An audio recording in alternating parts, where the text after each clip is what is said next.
Hörmətli tamaşaçılar, sözün vaxtı verilişinin bugünkü qonağı şair, publisist Məhəmməd Əlidir. Qısa Məhəmməd Əli müəllim haqqında arayış vermək istəyirəm. Məhəmməd Əli müəllim 1950-ci ildə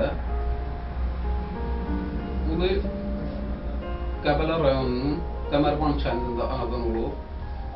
Orta təhsilini kənd məktəbində aldıqdan sonra 9-10 siniflərdə fizika, riyaziyyat, bir nömrəli fizika, riyaziyyat təmayüllü məktəbini bitirmişdir. İxtisasca tikinti mühəndisidir. Ali təhsillidir, evlidir, 2 evlad atasıdır. Məhəmməd Əli müəllim Azərbaycan ədəbiyyatında öz izi olan, öz sözü olan bir insandır. Səmimi dostdur. Məhəmməd Əli müəllimin indiyə qədər 10 kitabı işıq üzü görüb. Yazıçılar Birliyinin üzvüdür. Və Məhəmməd Əli müəllimə xoş gəldin deyirəm. Məhəmməd Əli müəllim, necəsiz? Çox sağ olun. Dəvəsiz çox sağ olun. Məhəmməd Əli müəllim, biz bugün sizin ədəbiyyatla bağlı söhbətlər aparmaq istəyirik.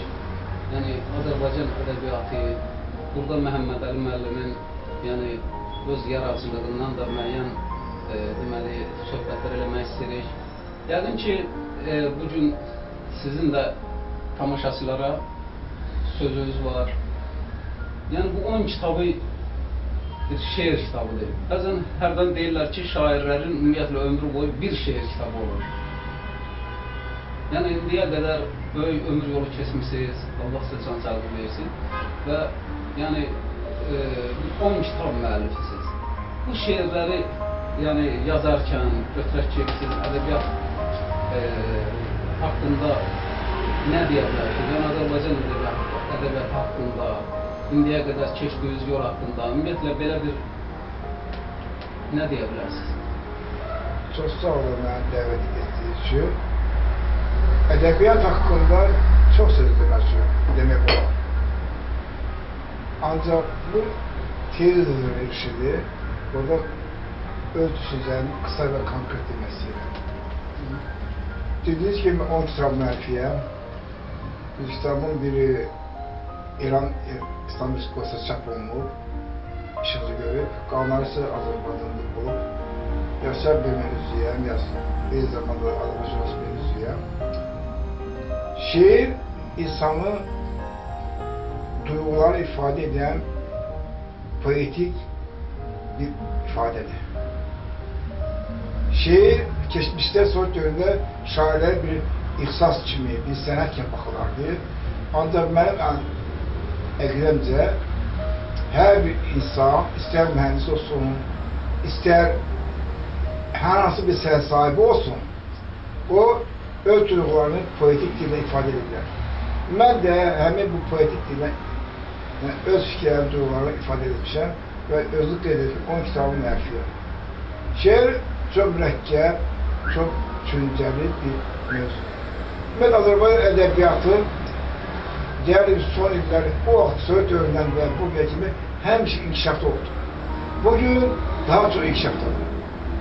O demək deyil ki, yazan hamının şeyləri qüvvətlidir, yüksək səviyyəlidir, bədii zövq oxşuyur, gözəl fikirlər var. Ancaq nə olsun? Qoy onlar da olsun. Onlar da zaman sürüyə keçib saf-çürük olacaq. Ancaq bu günləri çox böyük azadlıq verildi hamıya. Ham öz fikrini, düşüncəsini yazır, kitab şəklində buraxdırır, oxucuya çatdırır. Oxucular özləri onun qiymətlənəcək, nə dərəcə yaxşıdır, nə də pisdir. Bir bazıda mən ki, ədəbi tənqiddə son zamanlarda, nəsə ədəbi tənqiddə də bu öz yeri tutmur. Ədəbi tənqid, bugün çıxan şeirin, ədəbi əsərlərini, bir şeirlə, ədəbi əsər, hekayədə, povesi, romandır və s. hamısını əhatə edən ədəbi tənqid bu şeirin ədəbi inkişafından biraz geri qalır. Ədəbi tənqiddə axsama olmasa, o vaxt daha yaxşı olar. Mən arzulayıram ki, tənqidçilərimiz daha çox olsun. Necə ki, yazarlarımız çox olur. O çoxu içində tənqidçilərimiz çox olsun. O yazılanları sağ çürüməsin.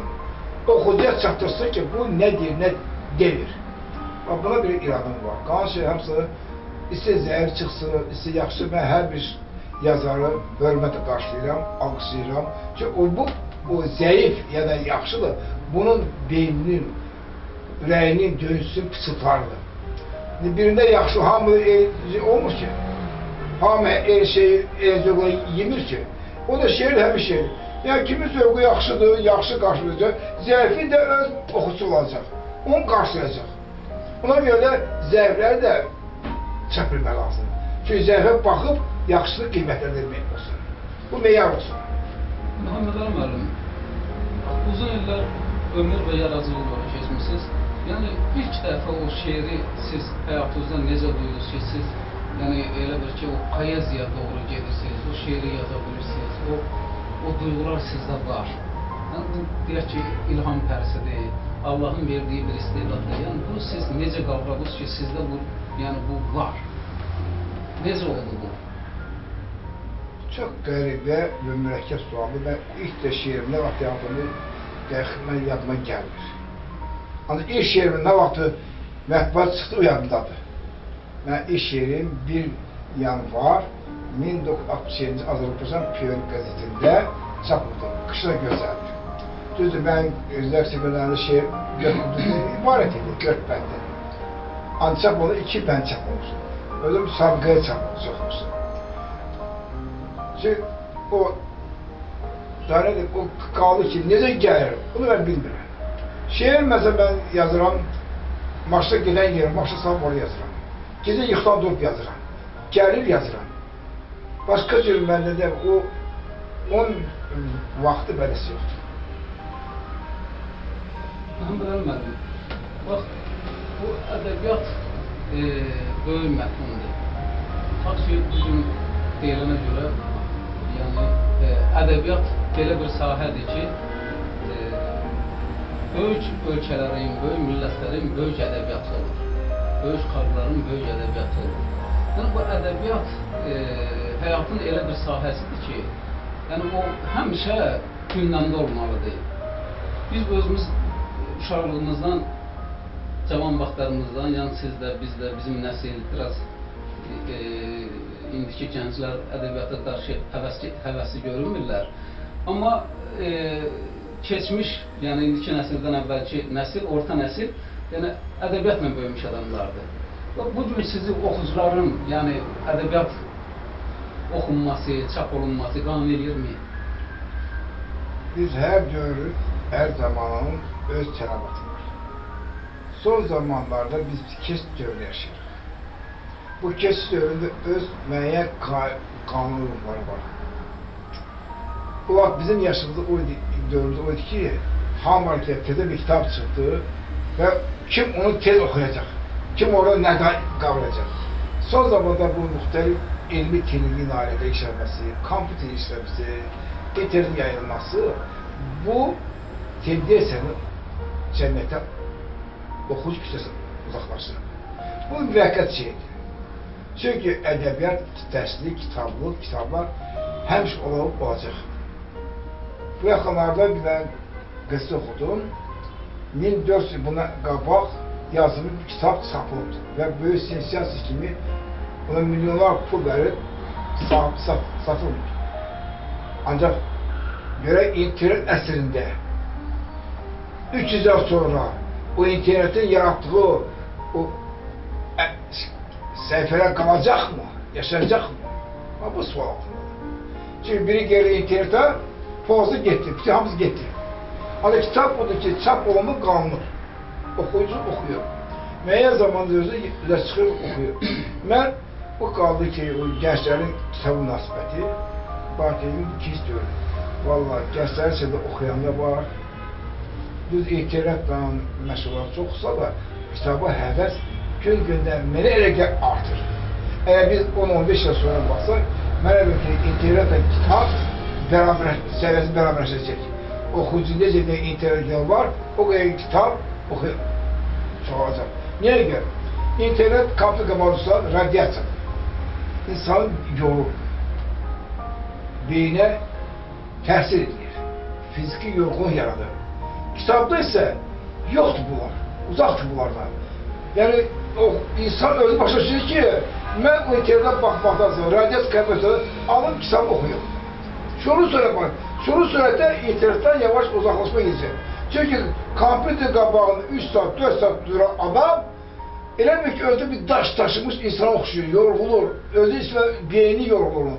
Ancaq 5 saat kitab oxuyan adam yorulmur. Daha getiz istər bu kitab ayrılar. Oxuduqca əsər daha yaxşı olsun, maraqlıdır. Daim bir suqa ərzində əl çəkib oxuyur. Ancaq internetdə bu hal olmaz. Çünki insan internet yorulur. Çünki ekranların dağları var orada. İşıq dağları. Bu insanı yorulur, təsir edir. İstərsəməz bu özünü gələcək göstərəcək. Mənə gedib kitab daha yaxşı olacaq. Muhammed müəllim, sizin yaradıcılığınızda publisist kitabında önemli yerlərdən birini tuturdu. Dəqiq qiyabındadır ki, siz müxalifat qəzetlərindən xəbərlər adında bir çox silsilə yazılar yazmışsınız. Hətta mənim onlardan biri çox xoşuma gəlmişdi, Təpələrin Divanı. Səhv eləmirəmsə belə adlanırdı. O vaxtı qədim Gürcəsindən oxumuşdum. Yəni, bu necə yarandı sizdə? Bu fikirlər, bu düşüncələr? Yəni, şairin publisistikaya müraciəti necə yarandı? Şair bir cəmiyyəti yaşayanlar, bu bir şair. Cəmiyyətin hadisələri izləyir, görür və istərsə ona təsir edir. Təpələrin Divanı yaranması səbəbi Azərbaycanda çıxan bir televizyon, Ailes adında televizyon kanalında gedən Dahilərin Divanı verilişə baxdı. Bu təsir mənə, burada baxan sonra gördüm ki, dahilər onu müzakirə edir. Məsələn, Nizamini, Füzulini və böyük dairə Koroğludan tutmuş hamısını onu müzakirə edir. Və onda gördüm ki, bu müzakirə aparanlar öz əqidədir, fərdi düşüncəmdir.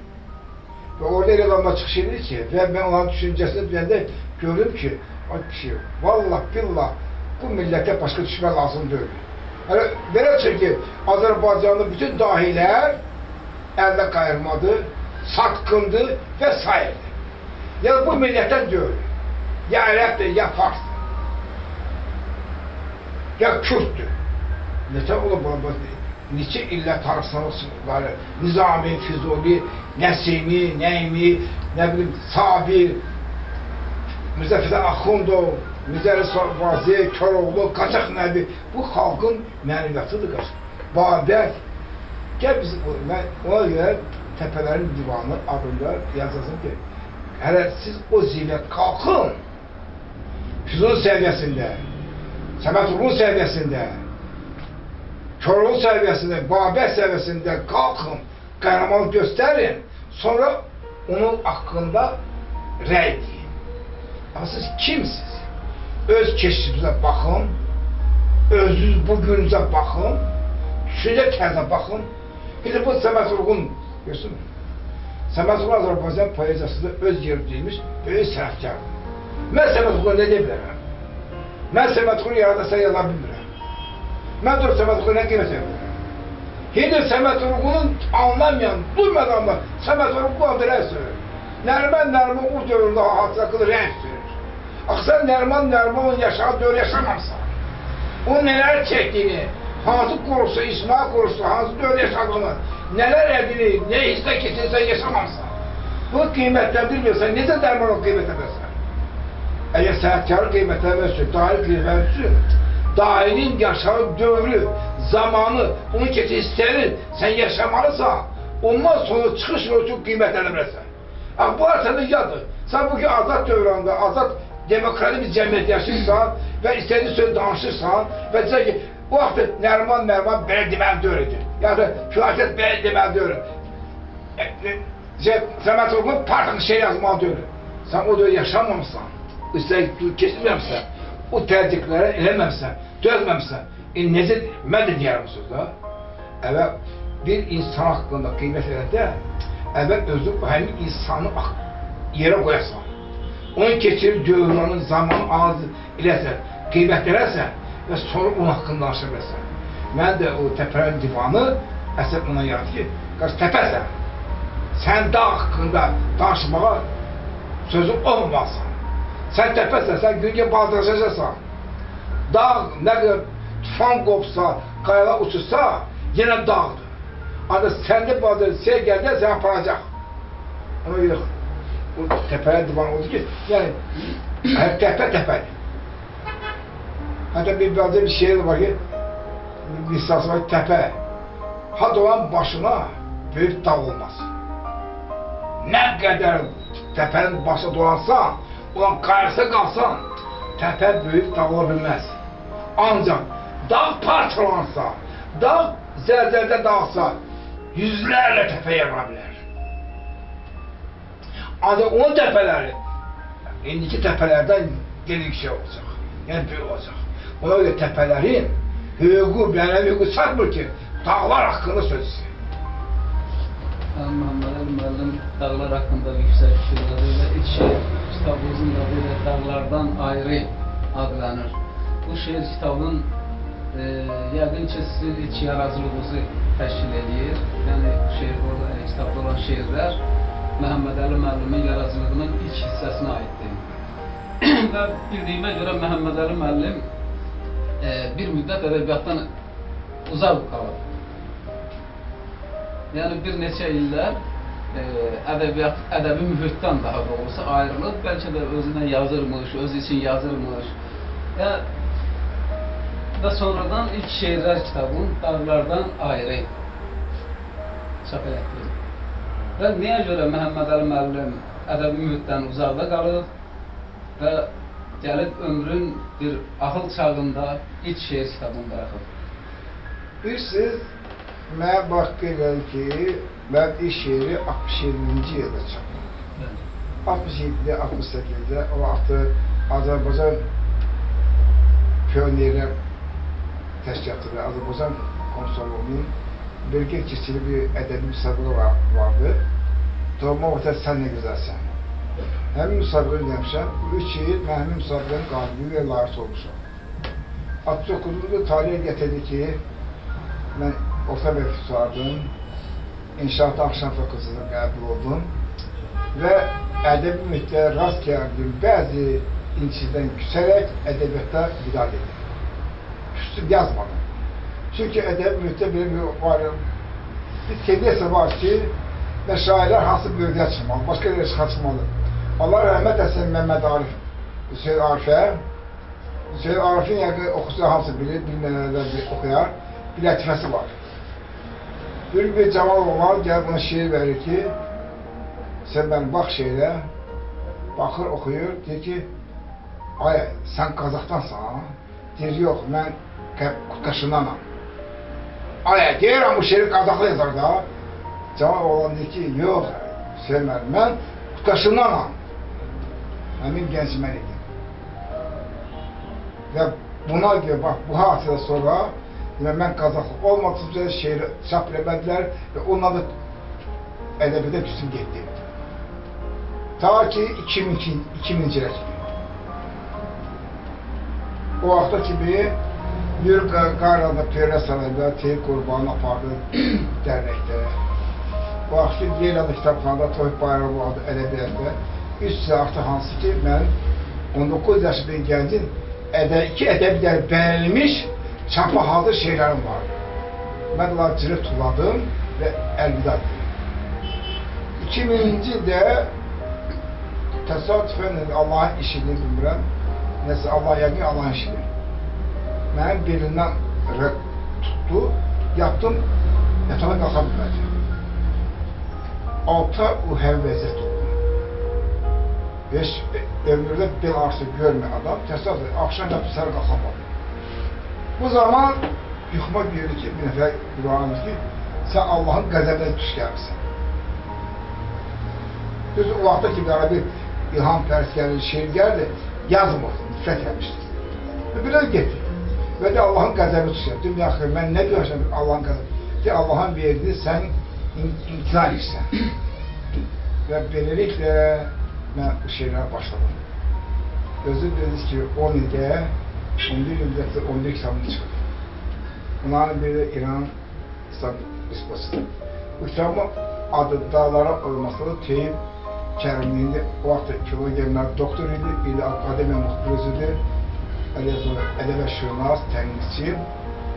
Talih gətirdi, mənim kitabım elm saxlaması olub, o da mənim kitabımın həm redaktor, həm öz sözü müəllif oldu.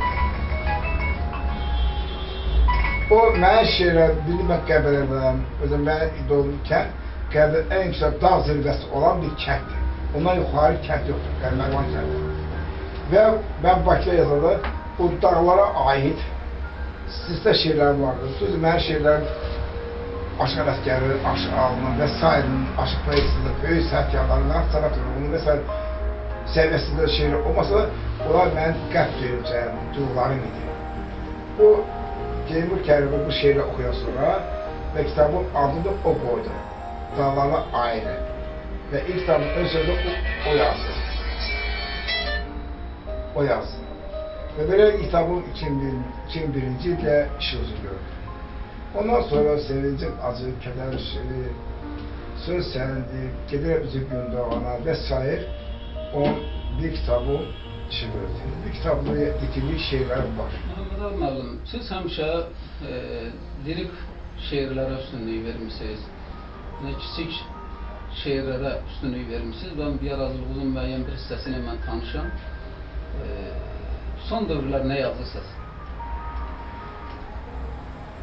Son dövrlərdə və əvvəlki adət-ənənəmə xas qalıram. Mən şeirin lirik ya da hansı mövzusu düşünürəm, gəlir yazıram. Necə alındı, necə yazıram. Son dövrdə yazılmış şeirlərin nümayişini sən bir-iki də şeir icazə oxuyurum. Yaxşı olur. İkili standart. Bir haram buğda dənəsini yer Həvva Tanrının qəzəbinə gəlmiş tuz cəzalandıraraq cənnətdən bulunmuş. Yediği haram, içtiği haram, giydiği haram, her ne varsa hamısı haram olanlar yürüp bu cenneti. Tanrı ise su, gök bereketi. Tarzı su, nedense gök bereketi. Bakıda qar. Maşınları üstə yıxılmış ağaçlar, sonu görünməyən sonsuz tıxaslar, odu sönmüş sobalar, ocaqlar, son işıqsız soyuq otaqlar, sarsız qəzalar, neçə yaralı və ölüm, mollaların, həkimlərin, maşın təmirçilərin dodağında təbəssüm, buz mağlamı çala çıxır yollar, məmurların cebinə seytək axan pullar, şaxta, məşəqqət, yoxsullar çəkməyən bir əziyyət və bir də köydən bir baş, onların başına şən, qara bir daş, Bakıda qar. Üçüncü şeydə özündə yazacağım. Mən çox gördünüz ki, siqar çəkirəm, hamı irad tutur mənə. Ona yazılan bir tüstü yaxın bir şey var. Siqar çəkirəm. Hamı diqqətlə, biraz heyrətlə, biraz da nifrətlə onun burla qalxan acı tüstüdə baxır. Amma heç kim anlamayır, heç kim duymayır ki, bu acı tüstü için ova içindən çıxır. Bu acı tüstü için ova içindən çıxır. İstəsəniz daha başqa şey də oxuya bilərəm, istəsəniz bəhs edin, faydalı.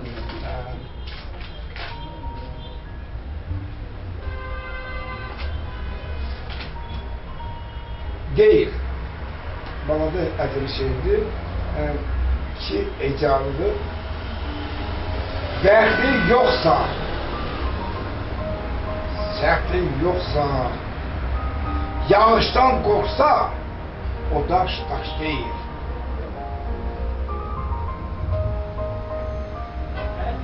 Düşüncəsi az, dərdi anlamaz, qanmazsa qanmaz, o baş deyil.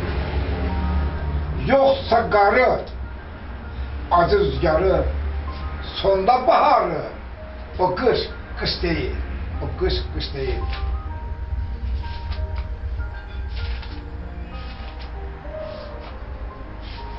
Şimdi o qədər yazdı ki, qoy bir də başıma gələn bir hadisədən yazdığı şey var.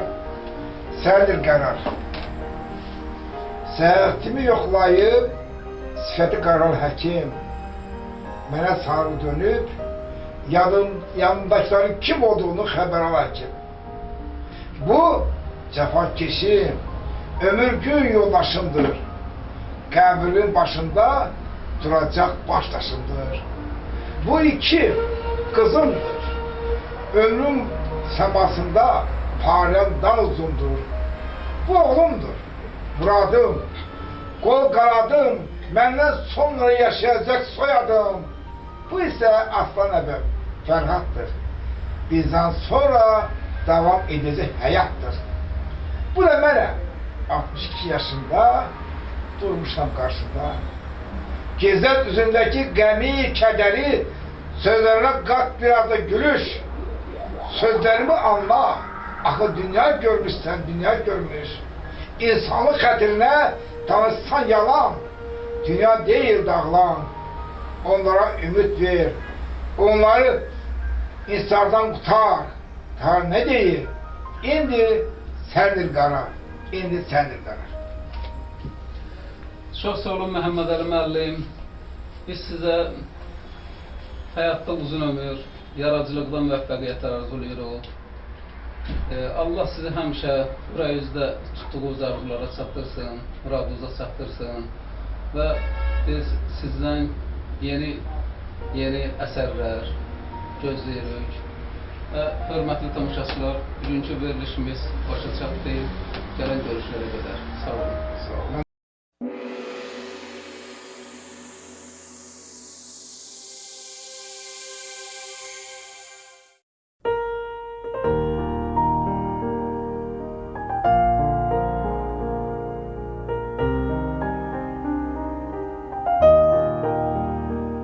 Hörmətli tamaşaçılar, sözün vaxtı verilişinə xoş gəlmisiniz. Sözün vaxtı verilişinin bugünkü qonağı Zəka Vilayətoğludur. Zəka Vilayətoğlu 1971-ci ildə Gədəbəy rayonunun Arabaçı kəndində anadan olub. Bakı Dövlət İncəsənət Universitetinin Mədəni Maarif Fakültəsinin məzunudur. Yazıçıdır. Azərbaycan Yazıçılar Birliyinin üzvüdür. Zəki müəllim, verilişimizə xoş gəlmisiniz. Çox sağ olun. Necəsiz Zəki müəllim? Şükürlər olsun. Təşəkkür edirəm. Hal-əhvalımı sorduğunuz üçün, belə diqqət ayırdığınız üçün mənə təşəkkür edirəm hamınıza. Zəki müəllim, bildiyimizə görə sizin 3 kitab müəllifisiniz. Romanlar və povestlərlə ədəbiyyata gəlmisiniz. Bax, hamı ədəbiyyata gələndə bütün nəsrlə məşğul adamlar demək olar ki, hekayə ilə gəlirlər, kiçik janrlar seçirlər. Amma siz birdən-birə 2000-ci ildə Şah Ölüm adlı romanınızla ədəbiyyata gəlmisiniz. Yəni buna qədər sizin o belə götürək ki, kiçik hekayələr, yəni kiçik əsərlər yaratmısınız, yoxsa elə birbaşa bəli, mən epik əsərə, roman janrına keçmisiniz? Mən deməzdim ki, yəni romanla, iri həcmli əsərlə gəlmişəm ədəbiyyata. Mənim əslində 94-cü ildə ilk dəfə Ulduz jurnalında nəşr olunan ilk, yəni kiçik həcmli hekayəmlə ədəbiyyatın qapılarını mənim üzümə bizim çox hörmətli, istedadlı şairimiz Ələkbər müəllim Salahzadə açıb. Yəni artıq onun ədəbiyyata vəsiqəsini mən bir növ belə deyək almışam, onun tövsiyəsinlə, onun xeyirxahlığınla. İlk hekayəmi çox böyük sevinclə, həvəslə qəbul edib və Ulduz jurnalında dərc edib. O vaxtdan da etibarən son illərə qədər, yəni istər Ələkbər müəllim o jurnalın baş redaktoru olduğu illərdə, istər indiki bizim yazıcı dostumuz, istedadlı yazıcımız Elçin bəy Hüseyin Bəlinin redaktorluğu ilə dəfələrlə mənim Ulduz jurnalında hekayələrim dərc olunur. Sadəcə kitab daha tez diqqəti cəlb etdiyindən bir çox oxucular elə zənn edir ki, mən yəni düzdür, ilk kitab kimi roman formasında iri həcmli kitabım dərc olundu və bu da bir çox oxucuların yaddaşında belə bir möhkəm mi deyim, ümumiyyətlə iz qoydu ki, mən epik, yəni bu cür sizin dediyiniz kimi iri həcmli romanla, kitabla ədəbiyyata gəldim. Amma ədəbiyyata gəlmə elə əslində kiçik həcmli hekayə ilə baş verdi. Şən müəllim, bu əsərin siz mövzusun hardan götürmüşdünüz? Bu əsərdən nədən bəhs olunur? Yəni oxucular, tamaşaçılar üçün bu biraz belə maraqlı olar. Yəqin ki, bu əsər haqqında bir ürək sözü, bir neçə cümlə ilə deyə bilərsiniz. Bu əsər düzdür, 2000-ci ildə Kiril əlifbası ilə ilk nəşri oldu. Şah Ölüm romanı idi. Bu əsəri mən əslində uşaqlıq illərindən yazırdım, belə deyək də. Yəni düşüncəmdə bu süjetlər, epizodlar hamısı canlanırdı, gəlirdi, qurulurdu. Ta öz məcrasıyla istər-istəməz gəldi o kitab halına qədər uzun bir proses keçdi. Və sonra kitab kimi formalaşdı. 2096-cı ildən etibarən artıq mən bunu o vaxt çox ciddi cəhdlə makina deyirdik. Orada çox böyük zəhmət də tələb eləsə, amma mən o zəhməti unudaraq, vəziyyəti unudaraq, qatlaşaraq ona sevinclə, sevgi ilə, həyəcanla onu mən ərsəyə gətirdim, yazdım və kitab halında da 3 il sonra nəşr olundu. Düzdür, geniş oxucu kütləsi də qazandı, belə deyək. Hətta o kitab çox az sayda nəşr olunmasına baxmayaraq, cəmi 500. Bir 10-15 gün müddətində o kitab artıq satışda yox idi. Yəni, çox yerlərdən də zənglər olurdu, istəyirdilər. Çünki əsərin özünün qəhrəmanının həyatı, taleyi çox maraqlı idi, onu tanıyan insanlar üçün. Mənim yazmağım yox. Yəni, o qəhrəmanın taleyi maraqlı idi. Çünki onun haqqında çox əfsanəvi formada, bir rəvayət kimi, nağıl kimi danışırdılar. Onun həyatı ilə bağlı hadisələri, epizodları. Ona görə də hamı üçün maraqlı idi. Və mənim üçün də maraqlı olduğundan mən bunu cəmaatın, xalqın, elin, ağsaqqallarının dilindən eşidərək topladım və nəhayət ki, roman halında onu düz ayrı-ayrı başlıqlarla verilmişdi. Hətta sonraki illərdə mən oxudum, gördüm ki, məsələn, romanlıqdan bir növ hardasa uzaqlaşır, hadisələrin bir-birinə bağlılığı bəzən qırılır, bir-birindən ayrı düşür və sonraki illərdə bunu mən yenidən işləmək qərarına gəldim və yenidən işləməyimə də bir səbəb oldu ki, Moskvada 2003-cü ildə mənə zəng oldu ki, bəs Məcid Ağa ilə bağlı, Şah Ölüm romanının qəhrəmanı Məcid Ağa ilə bağlı arxiv sənədlər, arxiv materialları əldə olunub. Moskovski Novosti qəzetinin deməli 2001-ci il 31 iyul tarixli nömrəsində belə bir Rus jurnalistlərinin yazdığı materialdır, qeyd elədiyi. Hansı ki, o dövrdə biz bilirik də 19-cu əsrin sonları, 20-ci əsrin 30-cu illərinə qədər olan o ictimai-siyasi hadisələrdir, bolşevizmdir, Qırmızı Taborun Azərbaycana gəlişidir, banditizmə qarşı, onlar təbii ki, bütün adlandırırdılar o dövr. Gəlirdi o ideologiyadan. İstər-istəməz bizim yurdumuzun, elimizin qəhrəman oğullarını, mərd xislətli, mərd xarakterli bəylərini, ağalarını, indi hamısını demək olmaz. Amma içində həqiqətən cəngavər deyək, mərd, xeyrxah ağalar, bəylər çox olub və onları da bandit adlandıraraq, qolçomuq adlandıraraq bir sinif kimi ləğv eləmək söhbəti qoyulmuşdu və Məcid Ağa da həmin insanlardan biri idi. Məcid Ağa eyni zamanda gimnaziya təhsilli olub, Tiflisdə təhsil alıb və sonra Çar hökumət tərəfindən Gədəbəydə İvanovka kəndində Naçalnik Uyezd belə bir vəzifəyə təyin olunub və ömrün sonlarına qədər də Şura hökuməti gəlinə qədər orada o vəzifədə çalışıb və cəmaatın söylədiklərinə əsasən həmişə xeyrxah olub. 18-ci ildə Gədəbəylə Tovuz arasındakı Xınna dərəsində 300 nəfər erməni silahlılarının qətliamında bilavasitə iştirak edib və o əsərdə yəni oxusaz görərsiniz ki, o insanlara nə qədər zülm eləyən Andranikin böyük dəstəsinin bir hissəsi olub, 300 nəfərlik erməni silahlıları ki, ta Ağrı dağı ətəyində nə qədər bizim Türkiyəyə qaçmaq istəyən, keçmək istəyən soydaşlarımızı, Qərbi Azərbaycanda olanları, yəni nə qədər zülmə məruz qoyublar, işgəncələrə məruz qoyaraq, oradan keçib gəlir. Bizdə Gədəbəydə Şəmkirin, deməli, indi Çənlibel kəndi adlanır, Çardaqlı kəndində yaşayan ermənilərin birbaşa, yəni orada özlərinə oranı bir sipər, bir strateji bir yer kimi orada gizlənərək yenidən Azərbaycan üçün bəlalar törətmək, qanqada törətmək niyyətində olublar. Şükürlər olsun ki, və Məcid ağa kimi yiğitlərin sayılığı nəticəsində onlar o arzularına çatmayıblar. Və bu qəbildən maraqlı epizodlar əsərdə çoxdur.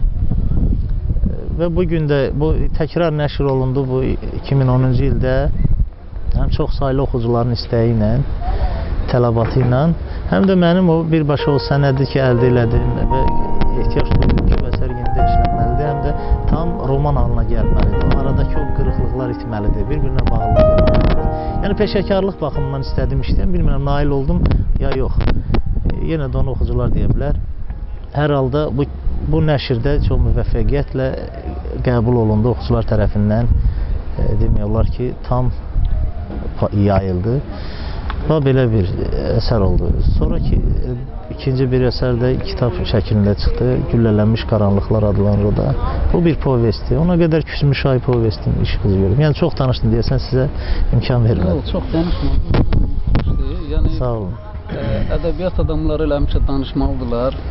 Ədəbiyyat ümumiyyətlə belə götürəndə insanlar üçün nədir? Yəni ədəbiyyat insanlara nə verir, xalqa nə verir, millətə nə verir?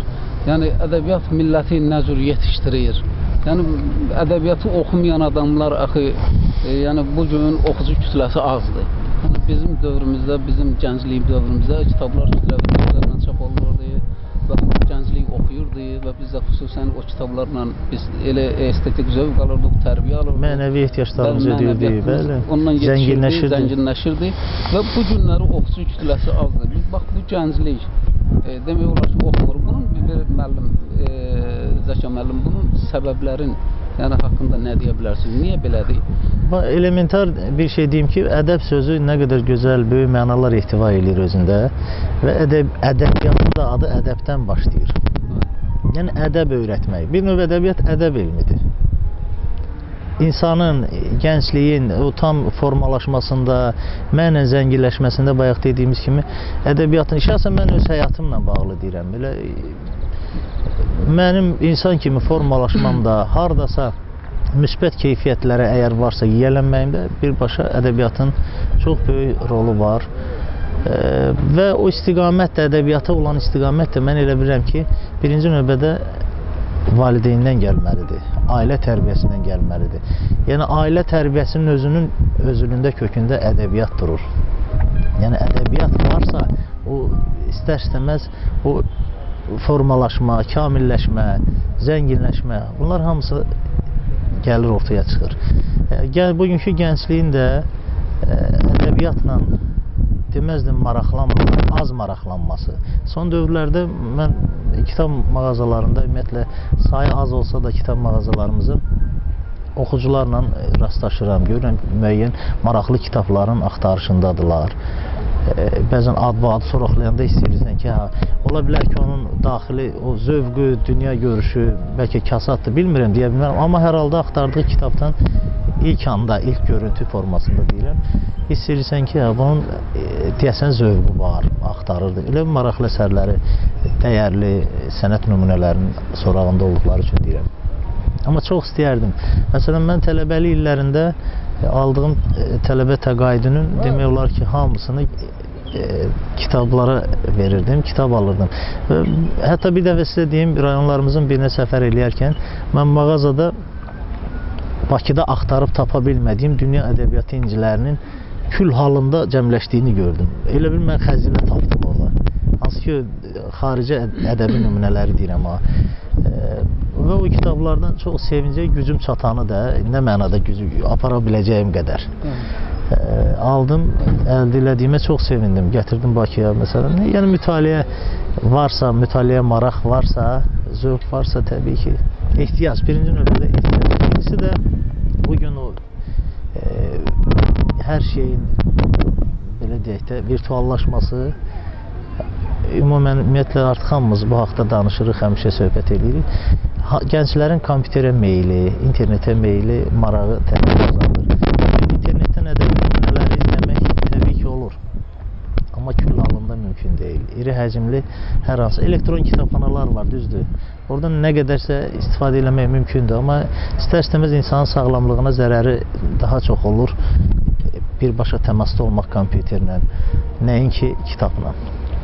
Çünki uşaqlanma məsələsi var. İnsanın gözünə nə dərəcədə onun mənfi təsir edildiyini hamımız bilirik. Çox istəyərdim kitablar. Mən şəxsən özüm bir oxucu kimi kitabdan aldığım zövqü oxuyarkən kompüterdən ala bilmirəm. Müəyyən məlumatları əldə etmək olur sadəcə. Daha rahat və daha asan bu tərəflər var üstün cəhətdə.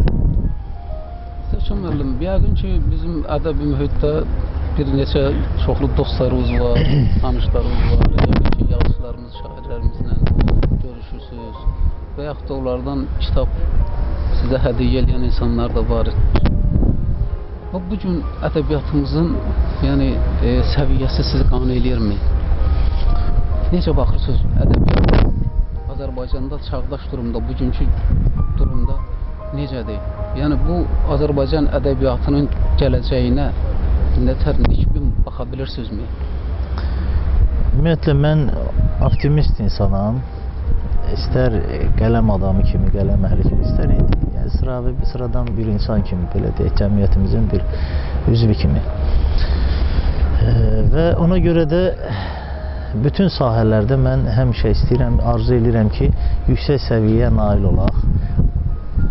Ona görə də optimist yanaşıram ki, bugün olmasa da sabah mütləq. Yəni çünki Azərbaycan xalqımız bəlkə biraz desəm şablon səslənər, tarix boyu həmişə gözəl dühalar yetirib, gözəl qəhrəmanlar yetirib. Niyə də olmasın ki, yenidən bizim gözəl şairlərimiz, gözəl yazıçılarımız meydana gəlməsin, ədəbi nümunələr, hadisələr meydana gəlməsin. Buna mən çox inanıram. Sadəcə mənim həmişə təəssüf elədiyim bu neçə illərdir artıq, belə deyə, bəlkə bir 10 ildə, 10 ildən də bəlkə çoxdur. Yaşlı nəsli bəzən gənclərin təhqiramiz ifadələrlə təhqir etməsi, ədəbi, yəni yazarları deyirəm, belə deyək, yaşlı nəslin ədəbi nümayəndələrini. Və yaxud bir də görürsən, yaşlı nəsil bəlkə yaşından əlaqədardır, yaşından irəlidir. Bu təhqirlərə dözmədən cavab verməli olur. Bu da mənim aləmdə qəbul olunmaz bir şeydir. Çünki intriqalar, düzdür, haradasa ziddiyyətlər inkişafa gətirir, inkişaf var, amma təhqirlə, tənələrlə nəyəsə nail olmaq, bəli, nəyəsə nail olmaq qeyri-mümkündür. Mən bir dəfə bir nəfərə də demişdim bu haqda iradlarımı, amma çox etinadsız yanaşmışdı. Sonra da acı nəticəsinin şahidi oldu özü. Mən çox istəyərdim belə şeylər olmasın. Müzakirələr olsun, iradlar olsun, tənqid olsun, amma təhqir heç birimizə yaraşmaz, heç kəsə yaraşmaz. Xüsusən də bəzən görürsünüz, 20 yaşı var, gəncdir, 70 yaşlı ağsaqqal bir yazarı təhqir eləyir. Yəni bizim üçün qəbul olunmaz bir şeydir. Bu internet səhifələrində elə görürsünüz ki, xoşa gəlməz ifadələr işlədirlər ki, sadəcə insan məhtəl qalır ki, bu nədən irəli gəlir, bu nədir, niyə, hansı xarakterin sahibidir bu. Görünür, haradasa doğrudan da ədəbiyyatda təsadüf adamlar da var, belə deyək. Var, o qədər insanlar var ki, məsələn, gənc nəsildən deyə xüsusilə çox istedadlıdır, amma istedadını tikanlara, qara tikan bitirməyə sərf edir.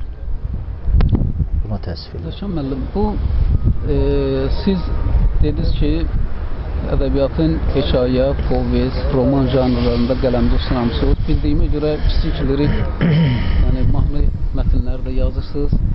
yəni incəsənət adamı olaraq, yəni bu sahəyə də yəni bu bəstələnməsi, oxunması, yəni incəsənət adamı kimi bu sahə ilə də məşğul olmusunuz. Yaxşı olar ki, bu deməli o lirik parçaları sizin yəni yazmağınızı zərurətə hardan doğur? Nə üçün yəni siz bunları yazırsınız? Yəni bu barədə də bir neçə kəlmə eşitmək istəyirəm. Çox sağ olun. Bilirsiniz, məni daha çox, yəni çoxluq müğənni kimi tanıyır. Müəyyən dövrlərdə efirlərdə, televiziyalarda çıxışlarım buna sübutdur. İstər bugünkü günlərdə radio dalğalarında və yaxud disk şəklində mahnılar təqdim olunur dinləyicilərə. Azərbaycan poeziyasının mahnıya yəni uyğun gəlməməsi, bu gün mahnıların sözlərinin çox primitiv olması, yəni tutaq ki 20-30 il əvvəlki müğənnilərin oxuduğu mahnıların mətni daha samballı idi, daha peşəkar idi. Bu gün məsələn bəstəkarların Tofiq Quliyev, Cavanşir Quliyev və ondan əvvəlki bəstəkarlarımızın yarada bilmədiyi, yəni musiqi tipində musiqiləri yarada bilməməyi, bəstələyə bilməməsi, yəni bu mahnıların mətni insanları zövqünə uyğun gəlməməsi, yəni sizə necə gəlir? Bax, bunları siz necə analiz edirsiniz? Bu nə ilə bağlıdır? Poeziya ilə bağlıdır, yoxsa bəstəkarların yəni peşəkar olmaması ilə bağlıdır? Yox, bilirsiniz, məndən yəqin ki, inciməzlər o cür siz deyən səviyyədə olan mahnıların yazarlar. Doğrudan da qane etmir, qənaət bəxş deyil, çox keyfiyyətsiz, çox bəsit. Hamımıza bəllidir ki, Sovetlər dövründə bu sahəyə xüsusilə nəzarət var idi. Yəni zövqlü yazarları, bəstəkarları hamısını cəmləşdirirlər, bədii şurada, hamımıza bəllidir bu. Ona görə də sözə şair qiymət verirdi, musiqi tərəfini bəstəkar qiymətləndirirdi. Ona görə də bugün bizim dinlədiyimiz o retro mahnıların əksəriyyəti yenə də hər zaman dinləmək istəyirik. Azərbaycanda demək olar ki, siz bütün yəni ədəbiyyatımızın bütün sahələrində qələminizi sınamısınız. Azərbaycan ədəbiyyatında bir sahə var, dramaturgiya. Bu gün bütün Azərbaycan yazarlarının, yazıçılarının xüsusən də yaddaşından elə bir ki, silinib gedib və bu sahədə heç bir əsər yaranmır. Yəni Mirzə Fətəl Axundovun, Cəfər Cabbarlının, İlyas Əfəndiyevin ənənə kimi yaratdığı bu dramaturgiyamız bugün unudulmaqdadır. Ümumiyyətlə siz bu sahədə qələminizi sınamaq fikrinə düşmüsünüzmü? Çünki Azərbaycan teatrı həmişə Azərbaycan insanına böyük, demək olar ki, önəmli bir sahə olub. Bir neçə illər, 10 illiklər qabaq sizin dediyiniz o Sovet dönəmində insanlar teatrlara çox tez-tez gedərdilər. Bugün demək olar ki, yaddan çıxıb, unudulub. Siz bu sahədə düşünürsünüzmü qələminizi sınamağı? Ümumiyyətlə bu sahənin perspektivinə necə baxırsınız? Tələbəli illərində mən də sınamışdım belə bir bu sahədə qələmimi. Mənim üçün maraqlı idi. Amma sonraki illərdə o qədər də əhəmiyyət kəsb eləmədi. Yəni ürək nəyi daha çox istəyirsə, nəyin daha çox təşnəsidirsə, ona da meyl edirsən. Onu əldə etməyə çalışırsan, o yolu tutmağa çalışırsan. Ona görə də mən daha çox sevirəm, məsələn, özümü daha rahat hiss edirəm hekayə yazanda, talım povest yazanda. Yəni bu sahədə, bu formada. Amma belə deyəyim, son dövrlərdə Əli Əmirlinin çox gözəl dramaturgiyası var, bəllidir, gözəl teatrlar olub, teatr tamaşaları. Daha sonra Firuz Mustafadan daha çox istifadə edirlər aktyorlarımız, rejissorlarımız, onun əsərlərinə müraciət edirlər. Və teatrda da mən izlədiyim olub, belə tamaşalardan. Son dövrdə çox doğru deyirsiniz ki, yəni bunlar barmaqla sayılacaq qədər azdır və hətta tükənmək üzrədir. Yəni səbəblər çox ola bilər. Mən konkret nəsə bu haqda tam səhih məlumata malik olmadığım üçün nəsə deməkdə biraz acizlik çəkirəm, aciz qalıram. Amma hər halda insan həyatına, cəmiyyətə ümumiyyətlə daha böyük nüfuzu ola bilir dramaturgiyanın, dram əsərlərinin, birbaşa aktyorların diktəsindən, aktyorların oynadığı rolların təsiri daha çox olur. Və bugün teatrlarımız da hansı səviyyədə olduğu teatr binalarımızın konkret indi çoxlarının bəzilərində təmir gedir, bəlkə ondan bağlıdır ki, yeni əsərlər tamaşaya qoyulması az olur və yaxud bəlkə başqa səbəblər var. Yenə də bu haqda mən konkret heç nə deyə bilmərəm. Amma inanmıram ki, mən gələcəkdə bir yazar kimi hansısa dramaturji bir əsər yaradım. Bu da taleyin işidir, zamanın ötəsinə buraxaq. Hələ ki, qələmimi hekayə, povest sayəsində bəlkə sınayıram, bəlkə nəsə, yəni bu falan. Zəka müəllim gənc və perspektivli bir yazıcısınız. Siz gələcəkdə də həmişə bütün həyatı boyu gözəl əsərlər yazacaqsınız, yaradacaqsınız. Və bu əsərlərin, yəni Zəka müəllim olaraq dünya ədəbiyyatına, xarici ölkələrin ədəbiyyatına, yəni dillərinə tərcüməsini necə düşünürsünüz? Yəni bu gün Azərbaycan ədəbiyyatında dünya ədəbiyyatına çıxış çox zəifdir. Azərbaycan ədəbiyyatına bəzən geri sayan ədəbiyyat kimi, yəni baxırlar. Yerində sayan ədəbiyyat kimi yanaşırlar. Amma bizim yazı adamlarına, qələm əhlinə yaxın olduğumuza görə bilirik ki, bu belə deyil. Bizim Azərbaycanın perspektivli yazıçıları həmişə olub və bugün də var. Sadəcə olaraq bunun təbliğatı düzgün qurulmayıb və bu dünya ədəbiyyatına, yəni xarici ölkələrə tərcümə məsələsi çox zəifdir. Yəni bu Zəka müəllim bu sahədə nə iş görmək istəyir? Yəni gələcək sizin bu sahədə planlarınız necədir? Mən də çox istəyərdim bir qələm əhli kimi mənim əsərlərim, yazılarım da digər dillərə tərcümə olunsun. Bu hər bir yazarın arzusudur, ümidi arzularından biridir. Qaldı ki,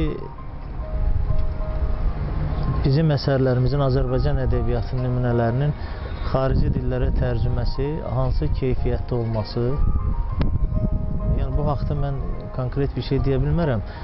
Amma hər halda təbliğatı da mən elə bilirəm ki, bizim müəyyən nüfuzlu təşkilatların işidir. Hər halda yuxarıların işidir, belə deyək. Sözü keçən, bu təbliğat içində rolu böyük olan insanların işidir. Zəka müəllim, verilişinizə gəldiyiniz üçün sizə təşəkkür edirik. Sizə yaradıcılığınıza müvəffəqiyyətlər arzu edirik. Həyatda uzun ömür arzu edirəm. Arzu edirəm ki, Zəka müəllimin səsi dünyanın bir çox ölkələrindən gəlsin. Çox böyük mükafatlara layiq görülsün. Azərbaycan ədəbiyyatının uğuru olar, Zəka müəllim uğuru da. Təbii ki, biz belə düşünürük. Hər bir Azərbaycan yazısının, şairinin, əsərlərinin səsinin uzaqlardan gəlməsi Azərbaycan ədəbiyyatına xidmətdir. Hər bir yazılan cümlə Azərbaycan ədəbiyyatına xidmətdir, onu qiymətləndirmək lazımdır. Sağ olun Zəka müəllim, verilişimizə gəldiyinizə görə, dəvətimizi qəbul elədiyinizə görə çox sağ olun. Allah görsün abi. Çox sağ olun İlqar bəy. Elə siz özünüz də İlqar Atabəyli olaraq ədəbiyyata xidmət edən istedadlı insanlardansınız. Sizə də mən öz təşəkkürümü bildirirəm bu vaxtınızı ayırdığınız üçün və İpək TV-yə də uğurlar arzulayıram. Qoy gözəl verilişlərinlə, proqramlarınla izləyicilərimizi həmişə sevindirsin, maraqlandırsın və operatorumuza da təşəkkür eləyək və sizə də minnətdaram. Çox sağ olun. Hörmətli